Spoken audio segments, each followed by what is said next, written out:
Carmenu Ċantar wieġeb mhux ħati meta l-ħamis stressa l-qorti akkużat bil-qtil doppju li seħħ jumejn ilu fiż-żona tal-Kunċizzjoni fil-limiti tar-Rabat. Ċantar tressaq quddiem il-Maġistrat Rachel Montebello f'awla numru 10 u der li bes maskra medika hekk kif hu bħalissa jinsab pożittiv għal COVID-19. Carmenu Ċantar magħruf bħala Durga ġie akkużat bl-omiċidju volontarju li kkawża l-mewt ta' Dennis Mifsud u Tony Agius. Kien akkużat ukoll illi kellu arma tan-nar bla permess. Iż-żewġ vittmi huma t-tifel tas-sieħba ta' Carmenu Ċantar u r-raġel tat-tifla tagħha.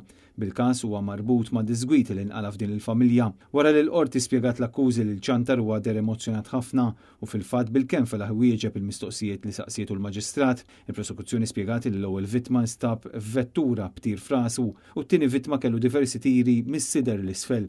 Fil-post sabu wkoll dokumenti personali ta' Carmenu Ċantar fil-waqt li semma kif mal-ħin laħqu waslu diversi qraba. Il-prosekuzzjoni tkellmet fost l-oħrajn ma' bint Tony Agius illi spjegat li din kienet irċiviet telefonata minn Ċantar fejn qalilha qtilt lil missierek. Il-prosekuzzjoni spjegat li f'dak il-ħin Ċantar kien qed jitqies ta' periklu kemm għalih kif ukoll għal ħaddieħor meta l-ispettur Kerrizzara ċempel lil Ċantar dan qallu li ma kienx sejjer il-ħabs u li lilu mhux se jsibuh ħajj. Eventwalment dan ammetta li kien qiegħed il-KFC tal-Mosta. Fil-parkeġġ tal-Pama fil-Mosta sar l-arrest fejn Carmenu Ċantar ammetta dak li kien għamel.